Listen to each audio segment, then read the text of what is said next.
আলাইকুম ম্যাম। ওয়ালাইকুম আসসালাম। ভালো আছো খায়রুল? জি ম্যাম, আপনি কেমন আছেন? আলহামদুলিল্লাহ বাবা, আছি, ভালো আছি।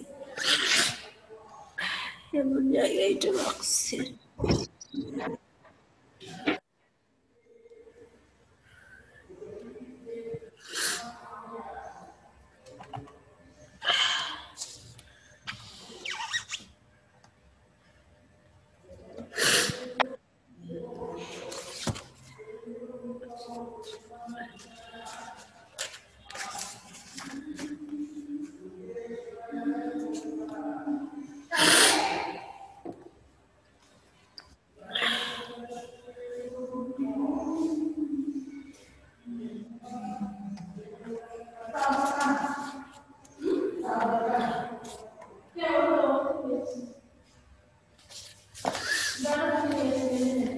গত ক্লাসে আমরা কি কি করেছিলাম মনে আছে তোমাদের? জি ম্যাম, আছে। আমরা তাহলে তোমরা এই চতুর্থ পরিচ্ছেদ শব্দ ও পদ অধ্যায় বের করো। শব্দ ও পদ অধ্যায় বের করলে আমরা গত ক্লাসের পড়াগুলো একটু একবার জিজ্ঞাসা করে নিই যে তোমাদের মনে আছে কিনা, তারপরে আমরা নতুন অংশে চলে যাব।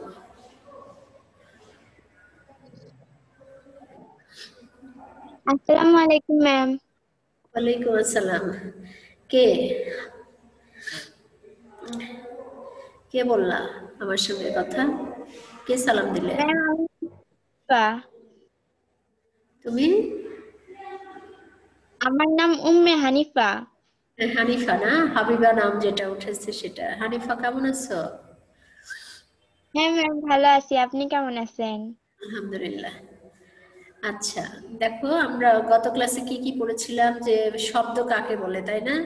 তারপরে বলেছিলাম যে পদ কাকে বলে, তারপরে বলেছিলাম পদ প্রধানত কত প্রকার কি কি, তারপরে বলেছিলাম যে বিভক্তি কাকে বলে, বিভক্তি কত প্রকার কি কি, তাই না? তারপরে হলো শব্দের প্রাণ কি। তো এই জায়গাগুলো কি আমরা একবার বাসায় দেখেছি? জি ম্যাম, দেখেছি। সবাই কি একবার দেখে নিয়েছি এগুলো? তারপরে বাক্য কাকে বলে বলেছিলাম। এগুলো যদি আমি একটু ধরি তাহলে তোমরা পারবে তো না? গত ক্লাসে তো আমরা পড়া রেডি করেছিলাম। আমরা যতক্ষণ ক্লাস করেছি কি করেছি, আমি লেকচার দেওয়ার সাথে সাথে তোমাদেরকে পড়া ধরেছিলাম, তোমরা কিন্তু মোটামুটি সবাই পেরেছো। তো আজকে ওগুলা কি মনে আছে একটু?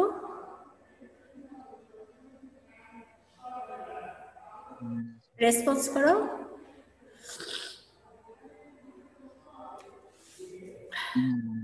মনে আসছে না? আচ্ছা, তাহলে দেখো আমরা আজকে পরবর্তী অংশে যাব, যেটা আমি তোমাদেরকে বাসায় একটু দেখতে বলেছিলাম। আমার কথা শুনতে কি তোমাদের কোনো অসুবিধা হয়, যে আমরা শুনতে পাচ্ছি না, এরকম কি তোমরা শুনতে পাচ্ছ আমার কথা ঠিকঠাক? জি ম্যাম। সমস্যা নাই। আচ্ছা, ঠিক। যদি সমস্যা হয় একটু বলো, তাহলে আমি আরো ভয়েস বাড়াবো। তাহলে দেখো আমরা আজকে 4.1-এ যাব। এখানে বলা আছে লিঙ্গান্তরের নিয়ম ও উদাহরণ। তাহলে আমরা কিন্তু এখানে পড়তে গিয়ে প্রথমেই যেটা পাবো সেটা কি, যে লিঙ্গ শব্দের অর্থ কি? চিহ্ন, তাই না? লিঙ্গ শব্দের অর্থ কি? চিহ্ন। তার মানে কি, বাংলা ভাষায় এমন কতগুলো কি আছে, শব্দ আছে। বাংলা ভাষায় এমন কিছু শব্দ আছে যেগুলো দিয়ে কি করা হয়, পুরুষ জাতীয় শব্দকে মনে করে বোঝানো হয়, আবার স্ত্রী জাতীয় শব্দকে বোঝানো হয়, আবার বলছে স্ত্রী পুরুষ উভয়কেই বোঝানো হয়, আবার স্ত্রী পুরুষ কোনোটাই নয়, এরকম কোনো অচেতন বা ক্লিপ এই জাতীয় পদার্থকে বোঝায়, বা এইরকম মনে করো যে কিছুকে বোঝায়, বা এরকম জাতীয়কে বোঝায়। তাহলে এই জন্য বলা হয়েছে যে যেসব চিহ্ন বা লক্ষণ দ্বারা শব্দকে কি স্ত্রী পুরুষ বা অন্য জাতীয় হিসেবে আলাদা করা যায় সেটাকে কি বলা হয়? লিঙ্গ বলা হয়। তাহলে লিঙ্গ শব্দের অর্থ কি বলেছি আমি? চিহ্ন। চিহ্ন, তাই না? আর তারপরে বলেছি যে বাংলা ভাষায় এমন কতগুলি শব্দ আছে যে শব্দগুলা দিয়ে কখনো পুরুষ জাতিকে বোঝায়, আবার কখনো স্ত্রী জাতিকে বোঝায়, কখনো স্ত্রী পুরুষ উভয়কে বোঝায়, এবং কখনো স্ত্রী পুরুষ কোনোটাকেই বোঝায় না, কোনো অচেতন পদার্থ বা কোনো ক্লিপ জাতীয় যেগুলো জড় পদার্থকে বোঝায়, এরকম যে শব্দগুলি বা যে লক্ষণ দ্বারা এই শব্দগুলোকে কি করতে পারি আমরা আলাদা আলাদা করতে পারি, সেটাকে কি বলা হয়? লিঙ্গ লিঙ্গ বলা হয়। তাহলে মনে থাকবে না, লিঙ্গ শব্দের অর্থ চিহ্ন, মানে কি এক কথায় যে চিহ্নের দ্বারা আমরা পুরুষকে আলাদা করতে পারবো, স্ত্রীকে আলাদা করতে পারবো, পুরুষ স্ত্রী উভয়কেই মনে করো যে বোঝাতে পারবো, আবার পুরুষ স্ত্রী কোনোটাই নয় এরকম বোঝাতে পারবো, তাহলে সেটাই আসলে লিঙ্গ। তাহলে আমরা পরীক্ষায় যদি আসে যে লিঙ্গ শব্দের অর্থ কি, তাহলে আমরা কোথায় টিক চিহ্ন দিব? চিহ্নতে। চিহ্নতে। আর যদি বলা থাকে যে লিঙ্গের সংজ্ঞা কোনটি, তাহলে আমরা কি বলবো? চিহ্ন বা লক্ষণ দ্বারা শব্দকে পুরুষ হ্যাঁ, বলো বলো। বা অন্য জাতীয় হিসেবে আলাদা করা যায়, তাকে লিঙ্গ বলে। যে পুরুষ জাতীয় বোঝাইতে পারে, স্ত্রী জাতীয় বোঝাইতে পারে, স্ত্রী পুরুষ দুটোই বোঝাইতে পারে, আবার কোনোটাই নাও বোঝাইতে পারে, এরকম যেটা সেটাই হবে কি লিঙ্গ, তাই না? তাহলে এরপরে দেখো তোমাদের প্রকারভেদ দেওয়া আছে, এখানে বলা আছে যে লিঙ্গ হলো 4 প্রকার। তাহলে প্রথমত বলছে পুংলিঙ্গ বা পুরুষবাচক শব্দ, পুংলিঙ্গ বা পুরুষবাচক শব্দ। এরপরে 2 নম্বর বলা আছে স্ত্রীলিঙ্গ বা স্ত্রীবাচক শব্দ। তাহলে পুংলিঙ্গ যা তাই হলো পুরুষবাচক শব্দ, আর স্ত্রীলিঙ্গ যা সেটাই হলো কি স্ত্রীবাচক শব্দ। এরপরে বলা আছে উভয় লিঙ্গবাচক শব্দ এবং ক্লিপ বা অলিঙ্গবাচক শব্দ, ক্লিপ বা অলিঙ্গবাচক শব্দ। কবিতা ওইটা কি কার্টুন দিয়েছে ওটা সরায় দাও তো। কবিতাকে, কবিতা শুনতে পাচ্ছ আমাকে? কার্টুন সরায় দাও। তাহলে এখানে আমরা দেখতে পাচ্ছি যে পুংলিঙ্গ বা পুরুষবাচক শব্দ, তাহলে যে পদ দ্বারা শুধুমাত্র কি করবে পুরুষ জাতিকে বোঝাবে, তাই না? যে শব্দ বা পদ দ্বারা শুধুমাত্র পুরুষ জাতিকে বোঝাবে, তাহলে সেটাকে কি বোঝায়? পুংলিঙ্গ বা পুরুষবাচক শব্দ। তাহলে এর উদাহরণ হিসেবে আমরা কি কি দিতে পারি, যে যেটাই উদাহরণ দিব সেটা অবশ্যই আমার কি হতে হবে? পুরুষবাচক হতে হবে। যেমন বলছে বাবা, ছেলে, বিদ্যান, সুন্দর, তাহলে এখানে মনে করো মোটামুটি কয়েকটা দেওয়া আছে, এর বাইরেও যদি আমরা বলি তাহলে কি হবে? ভাই আছে, বালক আছে, শিক্ষক আছে, তাই না, রাজা আছে, এরকম এক কথায় মামা, তাই না, চাচা, খালু, এগুলো কি প্রত্যেকটাই কিন্তু এক একটা পুরুষবাচক শব্দ। তার মানে কি যে যে পদ দ্বারা বা যে শব্দ দ্বারা শুধুমাত্র কি করবে? যে পুরুষ জাতিকে বোঝাবে, তাহলে সেটাই হলো কি পুংলিঙ্গ বা পুরুষবাচক শব্দ। এরপরে বলা আছে স্ত্রীলিঙ্গ বা স্ত্রীবাচক শব্দ, তাহলে যে শব্দ বা যে পদ দ্বারা কি করবে? শুধুমাত্র স্ত্রী জাতিকে বোঝাবে, তাহলে সেটাকে কি বলা হয়? স্ত্রীলিঙ্গ বা স্ত্রীবাচক শব্দ। যেমন তোমাদের বইয়ে বলা আছে যে মা, মেয়ে, বিদুষী, সুন্দরী, তাহলে এর বাইরে আমরা কি করতে পারি? বোন বলতে পারি, তাই না, খালা বলতে পারি, মামি বলতে পারি, শিক্ষিকা বলতে পারি, রানী বলতে পারি, বালিকা বলতে পারি, বোন বলতে পারি। তাহলে এগুলো কি? এগুলো কিন্তু প্রত্যেকটাই এক একটা কি স্ত্রীবাচক শব্দ বা স্ত্রীলিঙ্গ। তাহলে যে শব্দ বা পদ দ্বারা কি স্ত্রী জাতীয় বা স্ত্রী জাতিকে বোঝায়, তাহলে সেটাই হলো কি স্ত্রীলিঙ্গ। এরপরে দেখো 3 নম্বর বলা আছে যে উভয় লিঙ্গবাচক শব্দ। তাহলে আমরা অবশ্যই যখন সংজ্ঞা বলবো তখন কি হবে? যে যে শব্দ দ্বারা স্ত্রী পুরুষ কি উভয়কেই বোঝায়, উভয় জাতিকেই বোঝায়, যে শব্দ বা পদ দ্বারা স্ত্রী পুরুষ এবং উভয় জাতিকেই বোঝায়, তাহলে সেটাকে কি বলা হয়? উভয় লিঙ্গ বলা হয়। যেমন এখানে বলছে যে মানুষ, শিশু, সন্তান, বাঙালি, তাই না, মানুষ, শিশু, সন্তান, বাঙালি। তাহলে মানুষ বলতে সেটা কি মেয়ে মানুষ, ছেলে মানুষ দুটোকেই বোঝাইতে পারে। আবার শিশু বলতে মেয়ে শিশুও হতে পারে, আবার ছেলে শিশুও হতে পারে, তাই না, সন্তানও তাই। তারপরে বাঙালি, বাঙালি হিসেবে আমরা কি শুধু একটা জাতি নয়, ছেলে মেয়ে উভয়ই আছে। এগুলো এরকম শব্দগুলাকে কি বলা হয়?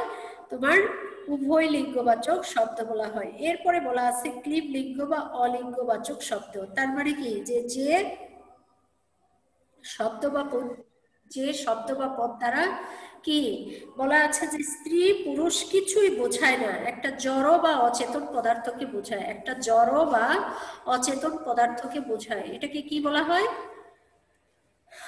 ক্লিবলিঙ্গ বা অলিঙ্গবাচক শব্দ এরকম বোঝায়।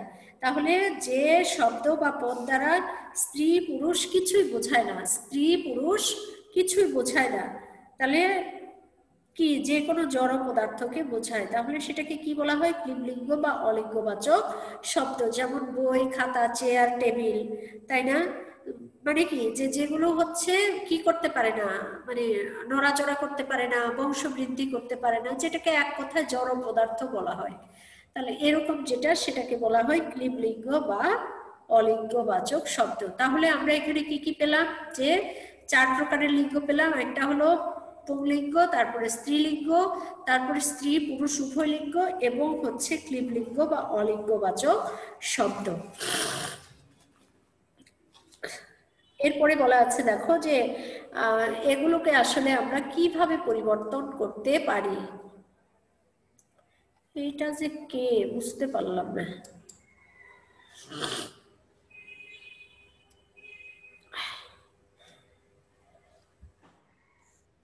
এই কবিতাকে কবিতাকে কবিতাকে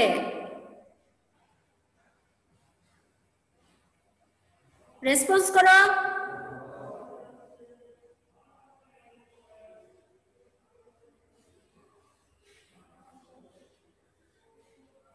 দাঁড়াও আমি তোমার লিস্ট বার করি, তারপরে তোমাকে ইয়ে করবো।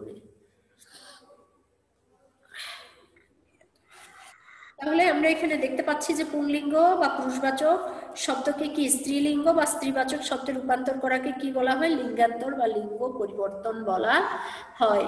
তার মানে কি যে পুরুষবাচক শব্দকে যদি আমরা স্ত্রীবাচক শব্দে পরিণত করি, অথবা আবার স্ত্রীবাচক শব্দকে যদি পুরুষবাচক শব্দে পরিণত করি, তাহলে সেটাকে কি বলা হয়? লিঙ্গ পরিবর্তন বলা হয়। তাহলে মানে কি যে কিছু প্রক্রিয়ার মধ্য দিয়ে আমাদেরকে কি করতে হয়? স্ত্রীবাচক শব্দকে পুরুষবাচকে বা পুরুষবাচক শব্দকে স্ত্রীবাচক শব্দে কি করতে হয়? রূপান্তর করতে হয় বা পরিণত করতে হয়। যেমন দেখো 1 নম্বর রুলসে তোমাদের কি বলা আছে? বলা আছে যে পুরুষবাচক শব্দের শেষে আ মানে কি স্বরেয়ার যে কি আকার, তারপরে বলছে যে দীর্ঘইকার, তারপরে নয় রস্যইকার, তারপরে আনি, ইনি ইত্যাদি বলছে যে এই ধরনের প্রত্যয়গুলো কি করে মানে যোগ করে আমরা কি করতে পারি? পুংলিঙ্গ শব্দকে স্ত্রীলিঙ্গ শব্দে রূপান্তর করতে পারি। তাহলে এখানে আমরা দেখতে পাচ্ছি যে দেখো পুরুষবাচক শব্দের শেষে তাহলে আমরা কি আকার, হ্রস্বইকার, দীর্ঘইকার, আনি, ইনি ইত্যাদি স্ত্রী প্রত্যয় জুড়ে কি করতে পারি? পুংলিঙ্গ শব্দকে স্ত্রীলিঙ্গে রূপান্তর করতে পারি। তাহলে আমাদের প্রথম শব্দ কি আছে? দেখো যে প্রথম বলা আছে, তাহলে প্রথম শব্দটা কি? পুরুষবাচক, তাই না? তাহলে এর সঙ্গে আমরা আ প্রত্যয় যোগ করলে কি হচ্ছে? প্রথমা হচ্ছে। এরপরে বলা আছে দেখো চাকর, তাই না? তাহলে এই চাকর শব্দের সাথে যখন আমরা কি করছি? আনি প্রত্যয় যুক্ত করছি, তখন সেটা কি হচ্ছে? চাকরানি হচ্ছে। এরপরে বলা আছে যে ছাত্র, ছাত্র শব্দের সঙ্গে যখন আমরা কি করছি? দীর্ঘই প্রত্যয় ব্যবহার করছি, তখন সেটা কি হচ্ছে? ছাত্রী হচ্ছে। এরপরে আছে হলো জেলে, তাহলে এই জেলের শব্দের সঙ্গে যখন আমরা ইনি প্রত্যয় যোগ করছি, তখন কি হচ্ছে? জেলেরি হচ্ছে। তার মানে কি যে পুরুষবাচক শব্দের এখানে যে রুলস আছে আ, তারপরে হ্রস্বই, দীর্ঘই, তারপরে আনি, ইনি এগুলো যুক্ত করে আমরা কি করতে পেরেছি? যে পুরুষবাচক শব্দকে স্ত্রীবাচক শব্দে পরিণত করেছি। তাহলে যদি তোমাদের কোশ্চেনে এরকম থাকে যে প্রথম শব্দের কি স্ত্রীবাচক শব্দ কোনটি, তাহলে আমরা কোথায় টিক দিব? প্রথম শব্দের স্ত্রীবাচক শব্দ কোনটি? প্রথমা। হ্যাঁ, প্রথমা। তারপরে যদি জেলে থাকে তাহলে জেলের স্ত্রীবাচক শব্দ কি হবে? জেলেনি। জেলেনি। তাহলে যদি বলা থাকে যে জেলেনি স্ত্রীবাচক শব্দটা কোন প্রত্যয় যুক্ত করে করা হয়েছে? আনি। ইডি প্রত্যয়, ইডি প্রত্যয়, ইডি প্রত্যয়। তাহলে এরপরে দেখো 2 নম্বর বলছি কখনো কখনো ভিন্ন শব্দ যোগেও কি হয়? পুংলিঙ্গ শব্দ স্ত্রীবাচক শব্দে পরিবর্তন হয়। মানে কি এখানে বলা হয়েছে যে ভিন্ন শব্দ, আমরা ওখানে বিভিন্ন যেরকম প্রত্যয় যুক্ত করলাম, এখানে আমাদেরকে কি করতে হবে যে কিছু পুরুষবাচক শব্দ আছে যেগুলোতে আমরা ভিন্ন শব্দ ব্যবহার করলে এটাকে কি করতে পারবো, স্ত্রীবাচক শব্দে পরিণত করতে পারবো। তাহলে এখানে বলা আছে যে বাবা, বাবা শুনলেই আমরা কি যে একটা মানে কি যে এটা যে একটা পুরুষবাচক শব্দ, সেটা আমরা এই শব্দটা উচ্চারণ করলেই বুঝতে পারি। তাহলে এখানে বাবার স্ত্রীবাচক শব্দ কি হবে, মা হবে। তাহলে এখানে আমরা কিন্তু কোনো প্রত্যয় যুক্ত করলাম না, একদম ভিন্ন আলাদা একটা শব্দ যোগ করলে আমরা এখানে কি পাচ্ছি যে স্ত্রীবাচক শব্দ পাচ্ছি। যেমন ছেলে, ছেলের স্ত্রীবাচক শব্দ কি হবে, মেয়ে হবে। তারপরে পুরুষ, পুরুষ সে স্ত্রীবাচক শব্দ কি হবে, নারী হবে। তারপর সাহেবের স্ত্রীবাচক শব্দ কি হবে, বিবি হবে। স্বামীর স্ত্রীবাচক হবে স্ত্রী, কর্তা থাকলে গিন্নি হবে, ভাইয়ের থাকলে বোন হবে, পুত্র থাকলে কন্যা হবে, এবং বর থাকলে কি হবে, কনে হবে। তার মানে কি এখানে যে কয়টা পুরুষবাচক শব্দ আছে প্রত্যেকটাতে আলাদা একটা করে শব্দ বসিয়ে কি করা হয়েছে, স্ত্রীবাচক শব্দ পাওয়া গিয়েছে।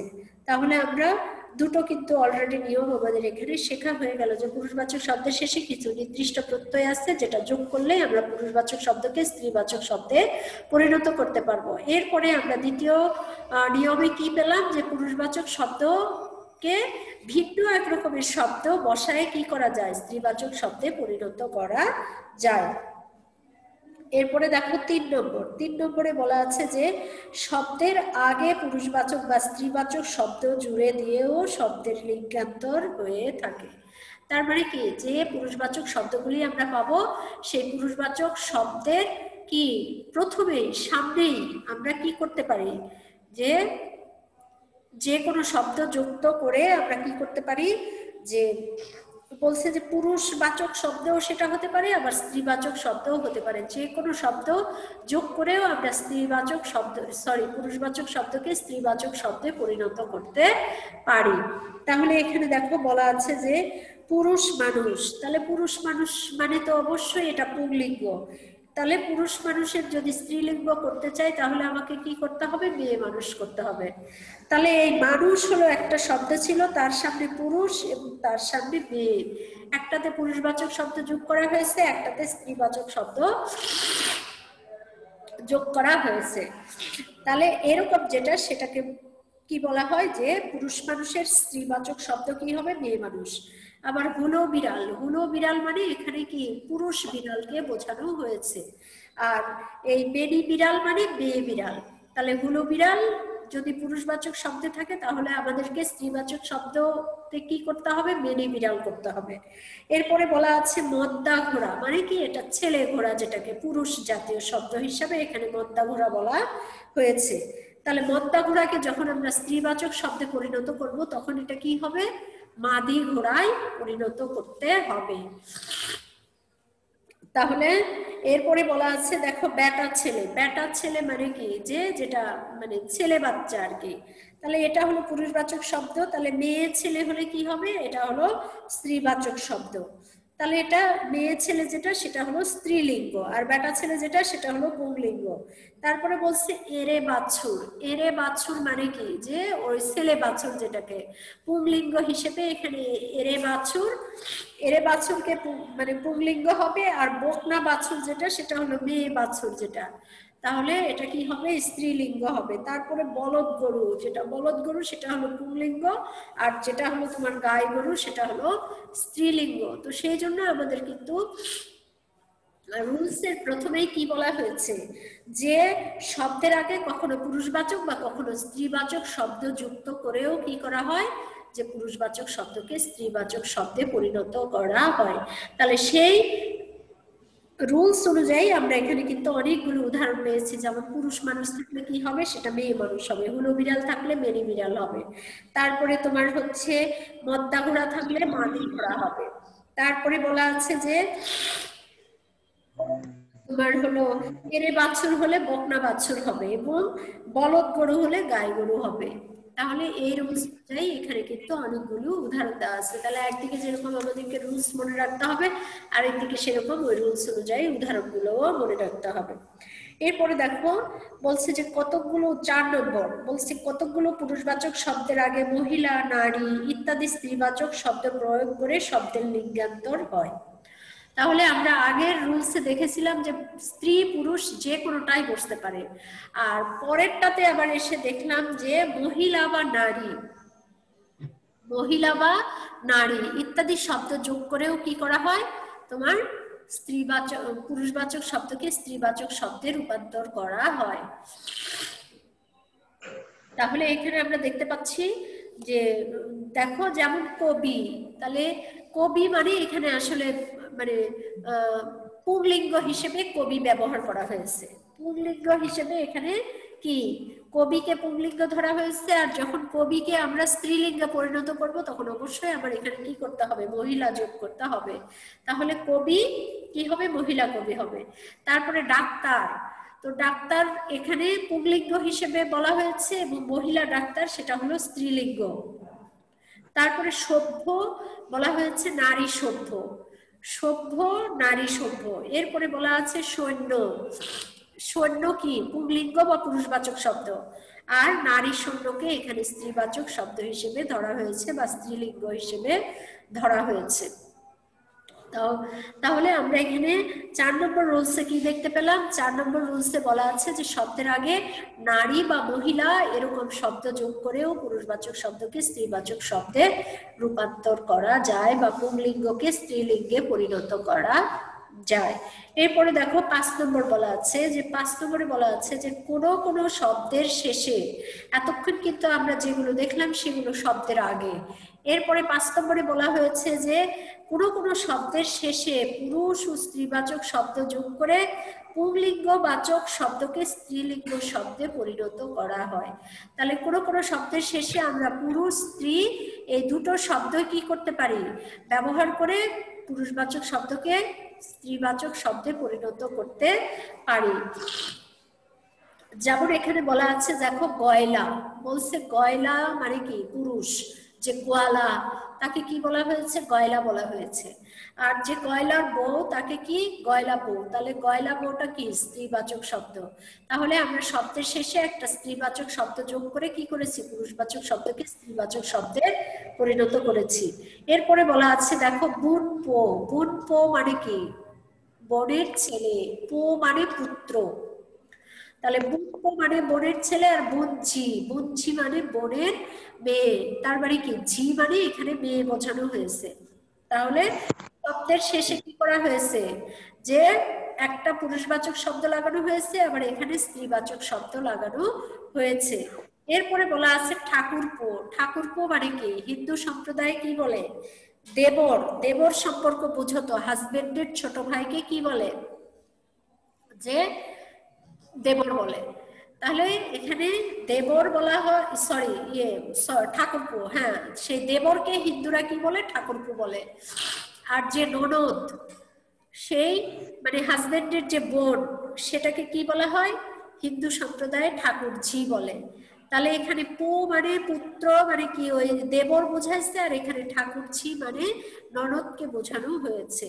তাহলে এই জন্যই তোমাদের রুলসে বলা আছে যে কোনো শব্দের কি শেষে পুরুষ বা স্ত্রীবাচক শব্দ যোগ করে কি করা হয়, যে পুংলিঙ্গকে স্ত্রীলিঙ্গে পরিণত করা। তাহলে আমরা এরকম উদাহরণ কি পেয়েছি, একটা গয়লা পেয়েছি, তাহলে সেটা কি হবে, গয়লা বউ হবে।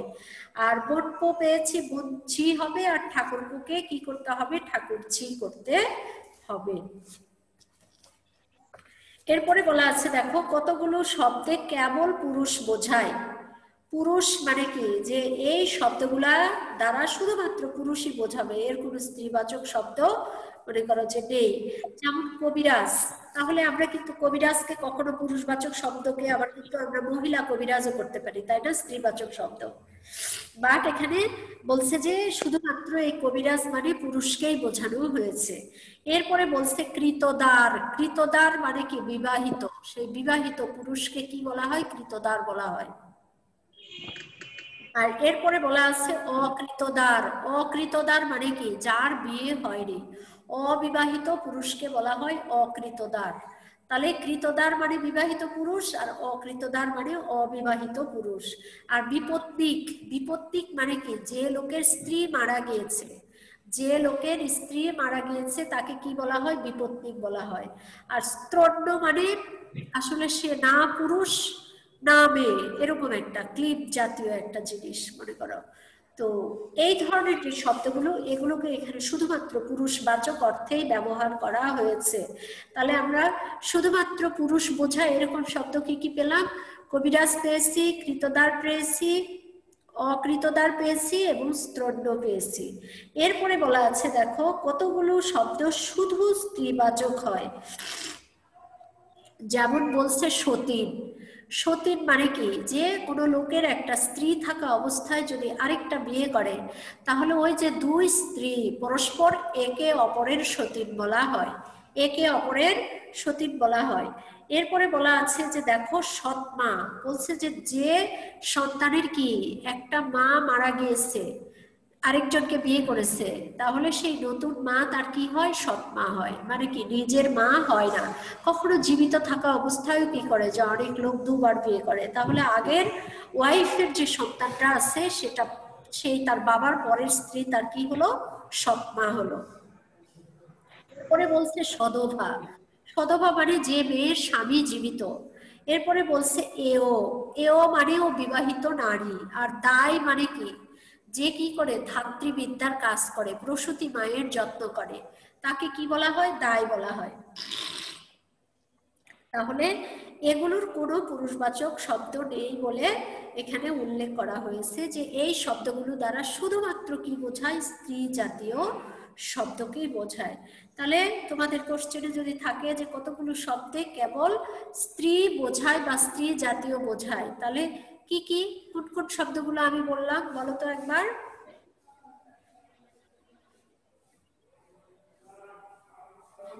কোন কোন শব্দ দিয়ে শুধুমাত্র স্ত্রী বোঝায়? সৎমা, সদবা। হ্যাঁ, সধবা, সৎমা, তারপরে কি সতীন, তাই না, এও, দায়, এগুলো প্রত্যেকটাই এক একটা শুধুমাত্র স্ত্রীবাচক শব্দ। আর কত বিধবাও হবে না? হ্যাঁ হবে। তারপরে বলছে যে কিছু শব্দ আছে কেবল পুরুষ বোঝায়, তাহলে এই পুরুষবাচক শব্দগুলা কি কি বলো দেখি। কবিরাজ, কৃতদার, অকৃতদার, কবিরাজ, কৃতদার, বিপত্নিক, বিপত্নিক, স্ত্রৈণ। বিপত্নিক এবং স্ত্রৈণ, বিপত্নিক এবং স্ত্রৈণ। তারপরে দেখো শব্দের শেষে আ প্রত্যয় যোগ করে কি করা হয়েছে, কিছু পুরুষবাচক শব্দকে স্ত্রীবাচক শব্দে পরিণত করা হয়েছে। সময় হয়ে গেছে স্যার।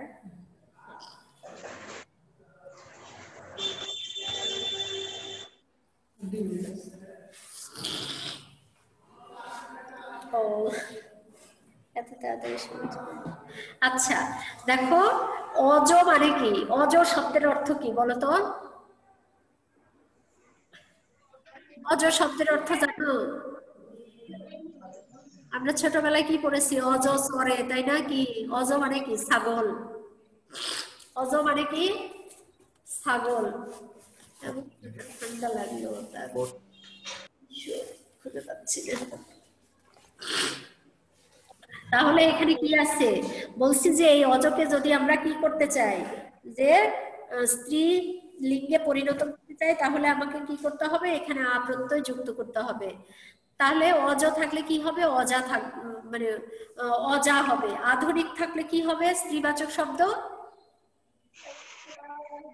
আধুনিকা। প্রবীণ থাকলে কি হবে, প্রবীণা। প্রবীণা। তারপরে মাননীয় থাকলে কি হবে, মাননীয়া। চাচা হলে কি হবে, চাচি।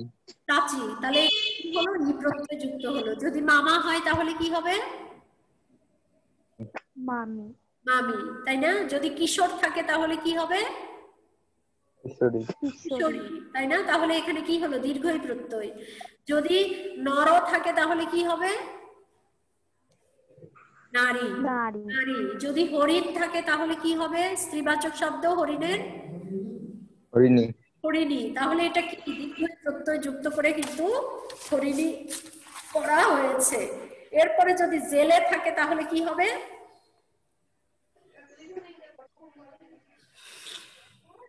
জেলেনি হবে, জেলেনি হবে। তাহলে এটা কি বলছে? দন্ত নয়ে রস্বই প্রত্যয় যুক্ত হয়েছে। যদি চাকর হয় তাহলে কি হবে? চাকরানি। তাহলে কোন প্রত্যয় যুক্ত হয়েছে? আনি প্রত্যয়। সরেয়া নয়ে রস্বই। যদি হিম থাকে তাহলে কি হবে? হিম থাকলে হিমানি। এই ক্ষেত্রে কিন্তু আবার আনি প্রত্যয় হয়েছে। সরেয়া দন্ত নয়ে দীর্ঘই। কখনো দন্ত নয়ে রস্বই হয়েছে, কখনো দন্ত নয়ে দীর্ঘই হয়েছে। তাহলে এই পর্যন্ত তো আমাদের হয়ে গেল। এখন আমাদের ক্লাসের সময় একদম শেষ হয়ে এসছে। তাহলে আমরা আগামী ক্লাসে 6 নম্বর রোজ থেকে পরবর্তী যে 4.2 আছে এটা বাসায় খুব সুন্দর করে কি করব দেখে নিব। আর আজকে যেটা আলোচনা হলো এগুলো আর একবার যদি তোমরা বাসায় দেখো তাহলেই কিন্তু হয়ে যাবে। তো ঠিক আছে, আগামী ক্লাস পর্যন্ত সবাই সুস্থ থাকো, ভালো থাকো। আল্লাহ হাফিজ। আর আসসালামু আলাইকুম ম্যাম। বলছি যে এই কবিতাটা কে ও অন্য নাম দিয়ে মনে হয় এখানে ঢুকেছে, একে আমি তো ট্রেস করা লাগবে। এটা ফার্স্ট ক্লাস একটা মনে করো যে বেয়াদব। কে এটা? ও সারাক্ষণ ও ক্লাস করে না, ওখানে কার্টুন দেওয়ার জন্য আসে না, কি করে? ওই কবিতা ওকে আমি খুঁজে বার করবো, দাঁড়াও।